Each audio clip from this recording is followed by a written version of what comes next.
Hello all, welcome back to Infinite Loop. I hope you all are doing fine. Steve Jobs, the co-founder of Apple, had his last gift left in a brown box and was handed over at his memorial service. The box contained a book named An Autobiography of a Yogi written by Paramahansa Yogananda.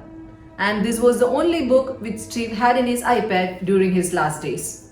Steve was inspired by this book in 1970s and read this book every year for the 40 years of his life. This book is all about the journey of a yogi who brought meditation and yoga to the West in early 1920s. Paramahansa Yogananda was the first yoga master from India to live and teach yoga in the West. Arriving in 1920s, Yogananda barnstormed across America.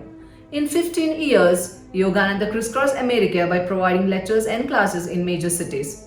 Enthusiastic audiences were all around him to hear his speech. He was a true spiritual revolution whose message of joy is vital as ever. In 1946, Yogananda published the book An Autobiography of a Yogi, one of the most influential books of our time. It continues to inspire a far-reaching crowd leading to worldwide spiritual revolution. The book has been sold over 10 million copies and translated into 34 languages, probably the most shared book in the world. More than a book, An Autobiography of a Yogi is a cultural phenomenon. The book talks about the reality, self-realization, vibration and consciousness. Yogananda, through his book An Autobiography of a Yogi, has influenced generations, authors, activists and scientists including Mahatma Gandhi, William Presley, Steve Jobs, Ravi Shankar and hundreds of others. Eminent musician Ravi Shankar said, "I have read many books on yoga by yogis, but I was never as impressed as with this book. It has some magic in it." Importance is that this book has influenced and had impact on countless people and has changed so much of life which we cannot even imagine.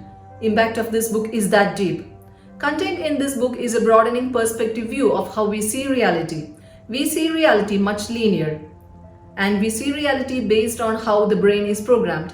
As per Yogananda, this brain program can be shifted, which he called paradigm shifting, and we can reach to a point where we can see what others see. We can tap into abilities that are far greater than what we have.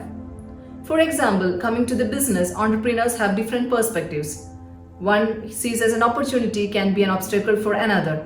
This is just one layer. There are many other elements such as focus. Once we focus on what we want to create, certain situations or certain people favoring that focus show up in our life. So it all depends on perspective or how we see reality. The book is based on the concept that power is within and we can tap into this power to solve our problems. Most powerful element of an autobiography of a yogi are the stories he describes, like meeting him with another yogis around the world and the incidents that he come across his life. I will brief you two stories which has captured my mind while reading this book. Paramahansa Yogananda was a disciple of Sri Yukteswar, who was a very calm person with enlightening powers. Guru wanted to see his disciple during his last days. He wrote to Yogananda stating that, "I don't have much time and it is time for me to leave the body." Receiving this message, Yogananda returned to India and spent a couple of months with Guru. Guru passed away and Yogananda was sad. A period of time later, Sri Yukteswar comes back from death and meets Yogananda. Yogananda was in meditation and Guru appeared right in front of him. During this meeting, Guru explains to Yogananda on life after death. Guru says that there is no death happening, but it is only a transition from one form to another. There are three different types of bodies: gross physical body, astral body and casual body. Gross physical body is the body what we have when we live in earth. And when a person dies, he shreds the physical body and moves to the astral realm. Astral realm consists of astral planets and all physical creations hang around like a little solid basket under the luminous balloon of astral sphere. And inhabitants are moved from one planet to another through massive of lights. Guru says astral world is more beautiful, clean and orderly. And in astral realm, a person can move to different levels depending upon the vibration. And he says there is almost 500,000 years of life in the astral realm, and a person can take any form he wants. From the astral level, the body moves to a casual form. Casual body is a thought form, and there we have access depending upon the level of vibration and consciousness. The more higher it is, the more heavenly it is. and the casual body is related to 3D reality, which is called karma. Once the soul is out of the cocoon of all the three bodies, it attains final freedom and it becomes ever existent. Jesus Christ had attained this final freedom before he was born as a human on earth, and he had the power to fully rise into the spirit. So Guru winds up saying that life is only a fun dream and we come here to learn things and death is only a transition. That is chapter 43 in an autobiography of a yogi named A Resurrection of Sri Yukteswar, which explains life after death. The other concept which Yogananda explains in this book is all about self-realization. The more deeper the self-realization of a person, the more he can influence the world with his spiritual vibrations. And the other is the power of meditation. Yogananda says the power of meditation can redirect the exhaustible power of your mind to achieve what you desire. Anything apart from meditation is a distraction. In meditation, you can desire something and can get it happen, but it doesn't happen easily. It goes through an eventually process of purification of your intent, and then you know what you have to focus and what is a distraction. Then it becomes easy for you to say yes, no, or ignore the subject. Meditation helps you to take there. In chapter 15, Yogananda explains on the power of vibration. Yogananda and his guru was staying in an ashram. Yogananda gifted his guru with 6 cauliflowers, and he says that he had brought up it in his farm and had taken care of it like a child. Guru asked Yogananda to keep the cauliflowers back in his room, in Yogananda's room, and they go out for a walk. After a few steps, Guru asked Yogananda if he had locked the back door of the ashram. Yogananda was not very sure about it. Then Guru says, possessing divineness is not a reason to escape from responsibility, and there is a punishment. He says Yogananda that he has lost 1 out of 6 cauliflowers and has only 5 left there. They return back to ashram, and almost reaching the ashram, they see a peasant dancing with meaningless gestures.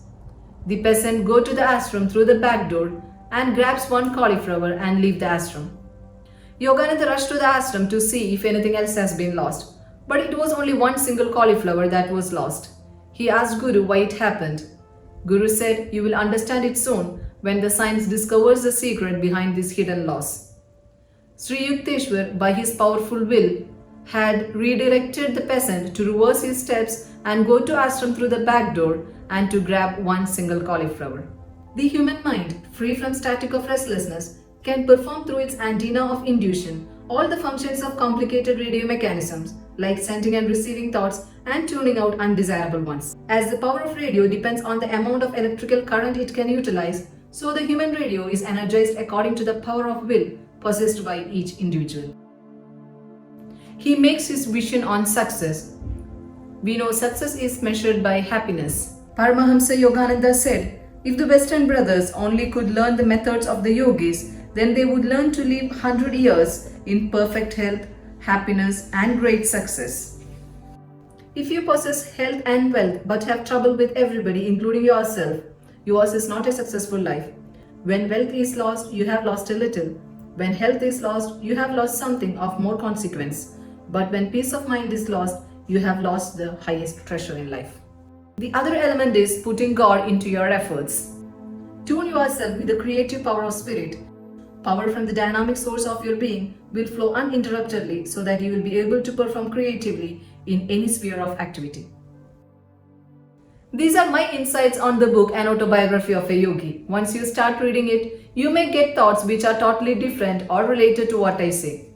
Truth is that whoever read this book pour out information based on who they are, their individuality and connectedness with others. They start to move in more direction of deeper self-realization. Once you start to recover the depth and knowledge of this book by reading it and relating it with your life, as the information and energy in this book is so powerful, you start to connect a deeper meaning. You start to look at reality in a different manner. Yes, it really does. I should say it is one of the most powerful books in the world, and I recommend that you should read at least one time in life. Thanks for watching. Take care and bye-bye.